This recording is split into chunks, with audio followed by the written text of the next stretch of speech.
Karta číslo 7, had. Tato karta hovoří přímo o podvodu, podvádění, o zradě, o manipulaci, o svádění, o ženě. Mluví taky o různých trubkách, hadicích nebo o kanalizaci. Obecně má karta had dva významy. Na jedné straně může jednoduše znamenat ženu, obvykle s tmavými vlasy, na druhé straně může karta ukazovat různé druhy problémů. Zrada, opravdu podrazy, manipulace a podvody. To jsou základní dva významy této karty. V kariéře karta znamená, že naše kariéra je problematická. Máme nějaký problém. Musíme si dát pozor na někoho, kdo s námi pracuje a kdo by mohl být příčinou těchto problémů. Možná, že to ani nevíme, že tomu člověku zatím důvěřujeme, ale on s námi nejedná fér, dělá na nás nějaký podvod nebo podraz, co se týče pracovní oblasti. Ano? Zaměstnání psycholog, instalatér a bych řekla ještě třeba nějaký ty tanečnice exotický, který se vlně, jo. Všechno si musíte dávat do souvislosti s denním životem, ano. Zkuste přijít na nějaké svoje profese, které jsou třeba spojené s hadem. Může to být pak zajímavý, dá to trošičku asi víc přemýšlení, protože to není jednoduchý, že jo, zvlášť když začínáte, ale zkoušejte si to. V oblasti zdraví by nám mohl nastat nějaký zdravotní problém. Ano, je potřeba udělat vše, abychom ho odstranili. Tudíž, pokud se zatím nic neděje, je vám poměrně dobře, občas vás někde něco píchne, dlouhne, přeci jen si dojděte k doktorovi. Oblast těla. Zkuste si tipnout, určitě jde o střeva, o tom, co je v našem těle klikaté. Můžou to být ale například, bych řekla, i křečový žíly. Ano, ty se taky tak různě kroutějí jako ten had. V lásce většinou karta mluví o nevěře nebo že máme nějakého soupeře. Většinou, jak jsem řekla, jde o ženu, takže pokud máte partnera, určitě se vedle něj točí, třeba zatím jenom točí nějaká jiná. Člověk ve znamení hada může být teda tmavovlasý, může to být svůdník, člověk určitě charismatický, který vás upoutá, nicméně zřejmě bude to nějaký podvodník, ano, nebo nám bude chtít škodit. Had je spojený s číslem 7, takže zase může znamenat měsíc červenec, může znamenat 7 dní, 7 týdnů nebo 7 měsíců, pokud je někde v blízkosti hora, až 7 let.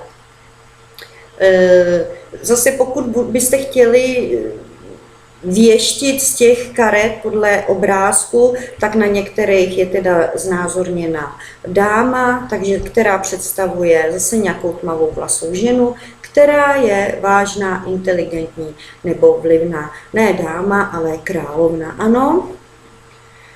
Já se tady v těch významech, abych řekla pravdu, moc nevyznám, protože já s nima nepracuju, takže tady s těma žolíkovými kartama. Ano, ale kdo s tím máte zkušenosti, můžete využívat i tady ty symboly, které na těch kartách jsou. Had je tedy o zklamání důvěry. Můžete zažívat závist, nebo i vy sami můžete někomu závidět, ano. Nicméně někde kolem vás v tom období, na které vykládáte, může být nějaká zrada, přetvářka, závist, nebo vás někdo klame. Co se týče situací konkrétně, nastávají komplikace, zaúslení problému a vše se řeší tak nějak oklikama.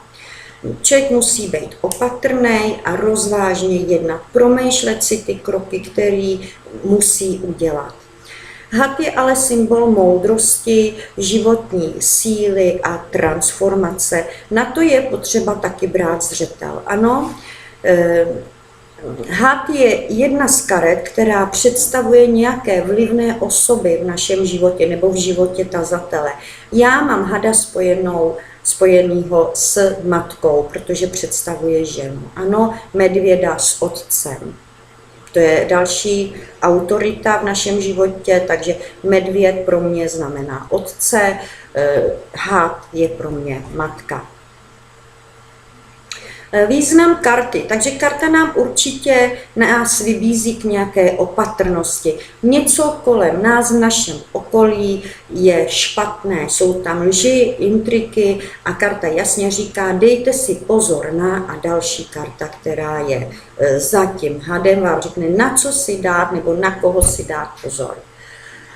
Had na jedné straně symbolizuje tedy smrt, ale je to spojeno se znovuzrozením, s novým životem a vlastně nekonečným koloběhem života. Tudíž v hadovi je určitá moudrost.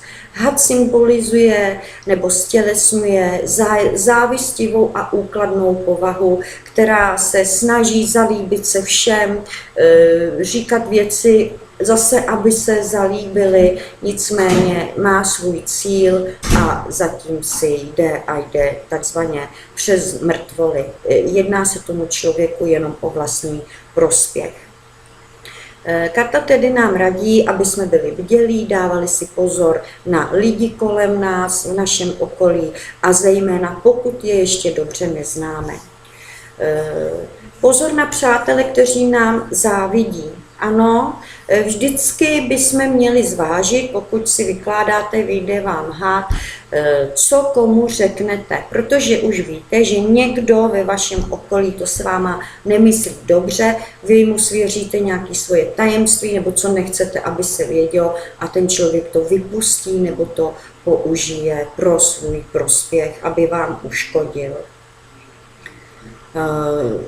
O těch situacích jsem mluvila, že situace se začíná komplikovat, práce se začíná komplikovat, vztahy se začnou komplikovat a tak dále. Ano, každá ta životní oblast s tím hadem přináší nějakou komplikaci. Čím blíž leží teda had k osobní kartě nebo ke kartě toho tématu, tím vážnější ten podvod nebo ty lži a klam budou. Čím je dál od hada, tím to zase bude mírnější, ale stejně je potřeba dávat si pozor. Pamatujte si, že mnohému podvodu a zklamání se dá zabránit, pokud budeme jednat včas a s rozmyslem. Had představuje většinou starší, inteligentní ženu, která se teda podle pozice ve výkladu jeví vždycky nějak jinak. Může představovat matku, ale může představovat taky naši sokyni, může představovat milenku manžela, novou přítelkyni našeho partnera. Ano, pravděpodobně tedy ta žena nám jaksi zkomplikuje ten náš život. Hadem bývá většinou svéhlavý a komplikovaný člověk, muž nebo žena, který musí mít vždycky pravdu a nerad ustupuje. I když může působit jaksi zasněně, měli bychom si všímat těch karet v jeho okolí, jestli je nebo není nutné se mít před ním na pozoru. Ano, v práci, pokud jste opravdu na dně, musíte využít každou příležitost, která nás opět nějak povznese a která nám pomůže vyřešit si tady tu svízelnou situaci, kterou prostě si máme prožít. Na druhou stranu, v práci nebo v zaměstnání ten had může znázorňovat i třeba někoho, kdo se nám snaží pomoct. Ano, opravdu tady u toho hada, než abyste rychle odsoudili s tím, že nám chce opravdu někdo jako uškodit, je dobrý se podívat ve velké tabuli třeba, na kterým leží domě, nebo kombinace, zkombinovat s dalšíma kartama. Ano, nemusí se nám vždycky snažit někdo ublížit, může se nám snažit někdo i pomoct, přimluvit se za nás a tak dále. Jo, nicméně ta negativita tam je, takže na jednu stranu had může být o nějaké dobré duši kolem nás v té pracovní oblasti, nebo i závistivá kolegyně. Musíte se naučit s těma kartama pracovat a říkat si většinou ještě před výkladem, pokud se budete ptát přímo třeba na práci, jestli tam máte jakoby kladný vlivy, záporný vlivy, ano, co na vás působí a tak dále. Ještě jsem chtěla zmínit, co jsem ještě nikde neříkala a asi bych měla, že pokud dostanete otázku, třeba z poradny dám příklad, paní se vás zeptá na vztah a na to, jak se jí bude vyvíjet práce. Vy jako poradnový dotaz si budete vykládat na 3 až 5 karet. Ano, budete číst nějakým stylem, který si vyberete, to probereme taky nějak později. A proč o tom mluvím? Chtěla jsem říct to, že vy se musíte nejdřív zeptat na práci a vyložit si na práci a druhá otázka bude na její vztah, jak se jí bude vyvíjet. Nikdy nemůžeme na 2 položené otázky vykládat jedno rozložení karet, protože byste nevěděli. V práci se vám to, v pracovní oblasti se ty kombinace můžou číst jinak. V vztahové oblasti taky, takže byste v tom měli zmatek, ano. Takže vždycky si nejdřív určete, na co budete vykládat a potom teprve vykládejte. Ve vztahách karta varuje opravdu před milenkou, před pokušením nebo před nějakými svody, které na ten vztah budou působit. Ano, je to varování, abychom se do něčeho nezapletli, mohlo by to vyjít najevo. Zdraví. Pokud onemocníte, nebo pokud se necítíte dobře, opravdu neváhejte a vyhledejte lékaře. Bude nutný, jak jsem už taky říkala, důkladné vyšetření příčiny našeho problému. Ano, může se jednat o problémy v oblasti střev. Teďka si řekneme nějaký ty základní kombinace. Had a jezdec. Dostane se nám nějaké pomoci nebo zprávy od ženy. Had a jetel, žena může opravdu prožívat nějaký šťastný chvíle. Ano, nemusí jít o nic dlouhodobého, ale určitý štěstí potká. Dostaneme nějaké dobré příležitosti. Had a loď, problémy na cestách, nebo můžeme cestovat s nějakou ženou. Had a dům, problémy doma, problémy s potrubím, jo, problémy třeba s odpady nebo něco takového mě napadá, jo. Co se týče domu, takže hledejte doma problémy, většinou teda ty instalatérský, nebo jak se říká, střeva domu, co jsou, jo, takže odpady, třeba topení, rozvody různé elektřiny nebo čehokoliv, co po tom těle něco někam odvádí. Had a strom, nemocná žena a ženský lékař. Had a mraky, zmatenost, nemůžeme najít řešení, situace potrvá, nepříjemná. Had a rakev, konec problémů, nebo problémy pro ženu končí. Ano. Had a kytice, 2 ženy, šťastná žena anebo pozitivní řešení. Had a kosa, operace, následné uzdravení, nebo to může znamenat, že na nás zaútočí slovně třeba nějaká žena. Had a bič nebo had a pruty. Tady jde o boje, o zneužívání, o zranění, o problémy s nějakou ženou, ale i o promiskuitu. Had a ptáci, telefonát od ženy, zpráva od ženy, ale i nějaké jednání, většinou teda se ženou, anebo i pomluvy, klepy a tak dále. Had a dítě. Zase problémy s dítětem, problematické dítě, komplikace s dítětem, může to naznačovat ženu s dítětem, anebo nový začátek pro nějakou ženu. Had a liška. Lži, špatný zaměstnanec, problémy v práci, budete mít ženu jako soupeře, ano. Had a medvěd. Žena obchodnice, šéfová, může jít o ženu a muže. Had je žena, muž je medvěd. Může jít o ženu a jejího otce třeba, jo? Finanční problémy. Vaše matka je v právu, nebo vaše matka vám může způsobit nějaké problémy. Had a hvězdy. Psychicky labilní žena, ano, nebo velice náročný projekt. Had a čáp, obtížné změny, komplikované změny a zase změny pro muže. Může to znamenat i nějakou objížďku, přímo co jako objížďku mysleno jako objížďka, ano, a tak dále. Had a pes. Přátelská žena. Můžete třeba potkat ženu se psem, to už jsou takové kombinace hodně jako detailní, jo, ale většinou kamarádka, přátelská žena. Žena, která vám pomůže, žena, která vám bude věrná, bude to opravdu dobrá kamarádka. Had a věž. Může se jednat o soud, může se jednat o nezávislou ženu, může se jednat o podnikatelku, ano, o ženu opravdu, která má své ambice a je ochotná pro ně taky něco udělat, jo, domoci si nějakého postavení. Had a zahrada. Tady, jelikož zahrada je o společenství a had je o problémech, takže nějaký problémy na veřejnosti, ano.